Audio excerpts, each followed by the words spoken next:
Sebelum melanjutkan, jangan lupa subscribe dulu, terima kasih. Bab 132, inilah orang tuanya. Ningxi. Hei, aku sudah menekan lukanya dengan benar, tapi kau malah mendorongku dan sekarang kau hanya melihatnya berdarah-darah dengan ekspresi penuh sakit hati. Apa kau gila? Apa kau sudah kecanduan melakukan drama yang tidak perlu? Jika bukan karena masalah yang lebih mendesak, Ningxi pasti sudah memarahinya sambil berkacak pinggang. Apa yang terjadi? Guo Qisheng bergegas mendekat dengan kemarahan tergambar di wajahnya. Ningxi mencubit pangkal hidungnya, aku baru sadar kalau rasanya tidak enak setelah aku menusuknya. Pisau itu tidak bisa ditarik kembali. Pedang itu seharusnya bisa ditarik. Begitu terkena gaya, pedang itu seharusnya bisa ditarik kembali.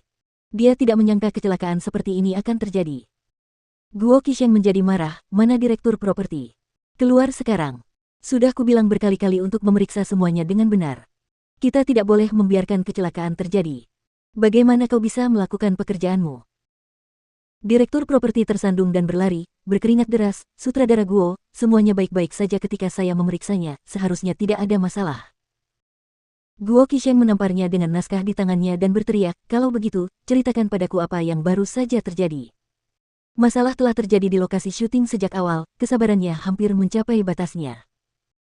Pada saat ini, Wang Taihe tiba-tiba bertanya, siapa orang terakhir yang menyentuh pedang ini? Itu, seharusnya Ningxi. Aku menyerahkan pedang itu padanya setelah aku selesai memeriksanya.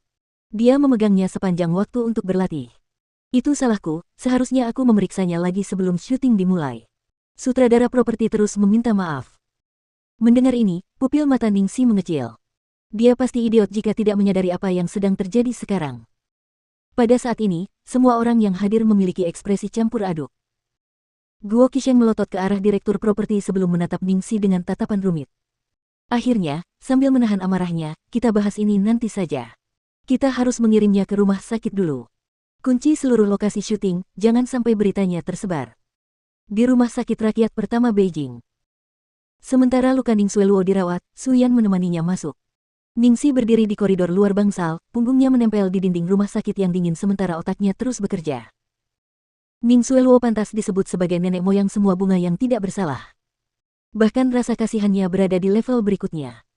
Bukankah Ning Xueluo takut bahwa dia tidak akan berhenti tepat waktu dan langsung menikamnya sampai mati? Sayangnya, dia langsung berhenti saat menyadari ada yang salah dengan pedangnya, jadi lukanya tidak terlalu dalam. Ning Xueluo hanya menderita luka ringan. Namun, konsekuensi dari insiden ini yang akan merepotkan. Masalah yang paling mendesak adalah menemukan cara untuk membuktikan ketidakbersalahannya. Ningxi masih tenggelam dalam pikirannya ketika dia mendengar suara langkah kaki yang tergesa-gesa. Dia baru saja mengangkat kepalanya ketika sebuah tamparan mendarat tepat di wajahnya. Setelah itu, rasa sakit yang membakar muncul di pipinya. Bajingan! Bagaimana bisa kau melakukan hal seperti itu pada Xueluo?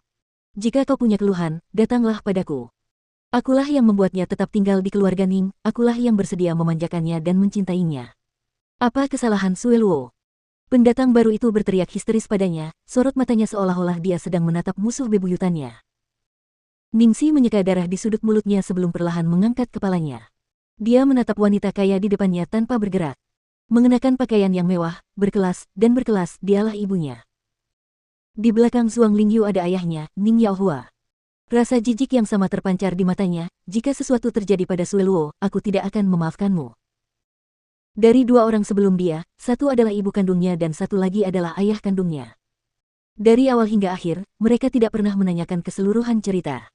Sebaliknya, saat mereka datang, mereka hanya memukuli dan mengancamnya. Ningxi punya jutaan kalimat yang bisa diucapkannya hingga membuat mulutnya berbusa karena marah. Namun, saat ini, seolah-olah seluruh energinya telah terkuras habis. Dia tidak ingin berbicara. Dia hanya menatap mereka dengan tatapan sinis di matanya.